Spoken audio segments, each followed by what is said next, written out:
Hey babes, welcome back to the O Show. Let's get into the crypto tea.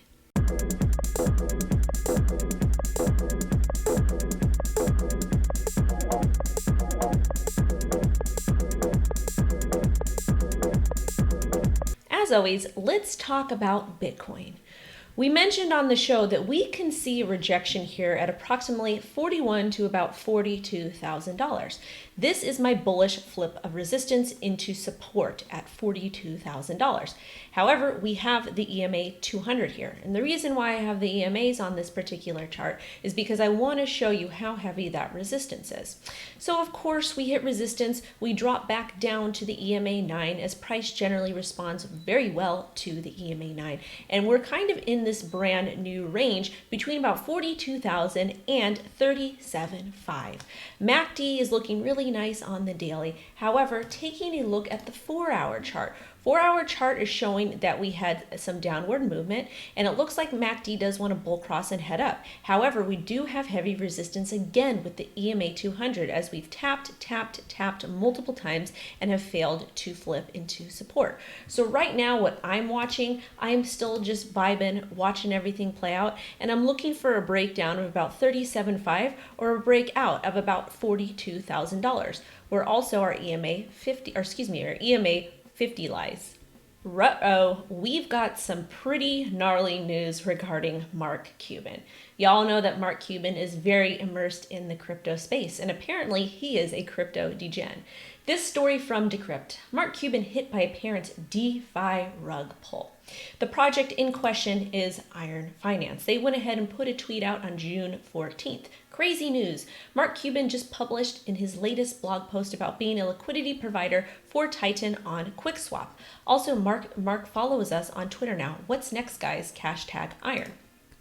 So this is the excerpt from Mark Cuban's little blog that he has. Y'all can go ahead and click on the link here and search it, but it is 100% legitimate. So this particular project, Titan, let's read a little bit about what it is. So the price actually fell to zero. I want to say it was consolidating anywhere between like $1 to $5. It finally broke out, straight shot all the way up to $60, and then had a really massive dump when liquidity apparently was pulled. The most interesting thing here was this tweet. So Bitcoin Palmer said Cuban rugged CT or himself got rugged on Iron Finance. Mark Cuban said, I got hit like everyone else. Crazy part is I got out. Thought they were increasing their TVL enough, then bam. So it's kind of in question whether Mark rugged or not. I don't think that he did. A lot of people, of course, on Twitter are going to insinuate that because that's just what they do. But check out this next tweet. This next tweet states, and it's from the Stalwart, breaking: Mark Cuban calls for more stablecoin regulation after trading DeFi token that crashed to zero. So it's kind of ironic here that Mark Cuban is participating in all this degen stuff, but now he is calling for DeFi. Personally, I think it is a publicity stunt. I don't think he had anything to do with the rug pull. Stuff like this happens. As always, you guys, the market is not super stable right now. So if you're going to invest in any risky altcoins, if they've got an anonymous team member, if they are promising you these crazy APYs, these crazy returns, please be careful and please understand there's a high chance that you may get rugged or you may lose your money. I'm not against you investing in this type of stuff. Just be safe. Okay, folks, there's a story from Cointelegraph. Bitcoin price falls after Fed shifts interest rate hikes forward amid inflation fears. So stock market and Bitcoin price took a slight hit after the Federal Reserve announced plans to increase interest rates twice in 2023. So interest rates are increasing, and it's a little bit scary considering the current state of the world. And they're correlating this news to why Bitcoin price has kind of fallen. Me personally, I don't necessarily agree, but I am really worried about inflation rates in the United States, because if we get really high inflation rates here, then we can see that kind of export out to different places globally. So over here, and from the article, the decision comes as economists worry about rising inflation in the United States. And Powell said that the Fed had raised its inflation expectation from 2.4 to 3.4. While Powell described the current inflation spike as transitory, consumer prices are at a 13-year high, and analysts worry that rising inflation will impact the post-CV economic recovery. I tend to agree with them. Prices are very, very high right now. A lot of people are not working, and the economy is ready to tank, in my personal opinion. However, what the United States government is doing, the Fed, they're just going to kind of keep it afloat, it sounds like, and just try their best. However, I'm not feeling really confident and optimistic about the current market myself. I would be very, very, very careful. And as always, I personally like to use Bitcoin as a hedge.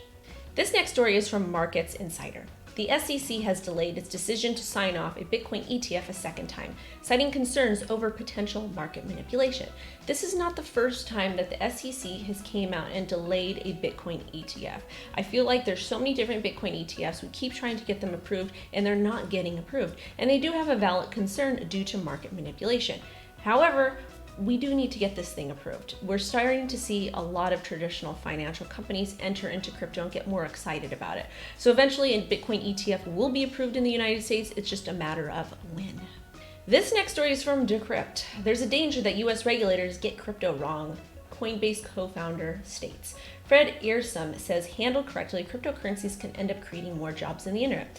I agree with him 100%.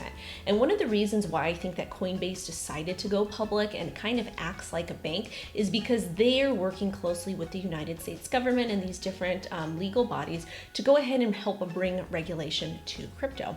At the end of the day, they now have an obligation to their shareholders, so they're going to have to do a lot more work in the legal space to get a lot of laws and legislation approved for cryptocurrency. I 100% believe that the industry will create a lot of jobs. There's a lot of very, very great things coming out of it. However, it's really not regulated, and there's just a lot of gray area for a lot of different people in crypto if you want to go ahead and start a business. Either way, it's a double-edged sword for me. I'm kind of on the fence about regulation, but at the same time, we're starting to see all these scams, all these rug pulls, all these crazy things happening. Yes, it is the wild, wild west. Yes, I do agree with your choice to go ahead and invest whatever you want, but at the same time, we can't have it both ways. So we're gonna have to come up with a happy medium. World Bank says it cannot assist El Salvador Bitcoin implementation. Let's talk about this. The reason why the World Bank does not want to assist El Salvador in Bitcoin implementation is because Bitcoin is queen here. Bitcoin is a very, very great way to see transparent transactions. You can see everything on the blockchain, on the Block Explorer, and a lot of government bodies don't want people to see what they are doing with their money. Therefore, instead of approving it, instead of working with them, they're just saying, nope, we cannot help, we will not help. This is a red flag for me, and I really think it's about them wanting to kind of cover their tracks with all the shady things that they are doing. Next story, and our last story. BitMEX hires former JP Morgan executive director as head of custody. This is pretty wild. BitMEX has gotten a lot of trouble with offering leverage products to people globally in regions that we're not allowed to. A lot of times this is done via VPN. And I kind of thought BitMEX was on its way out. However, it looks like they just hired this former JP Morgan executive director as head of custody to kind of help revamp their image. It's going to be really interesting to see how this plays out. Thank you guys so much for watching. Have a great rest of your day. I will catch you later. Bye-bye.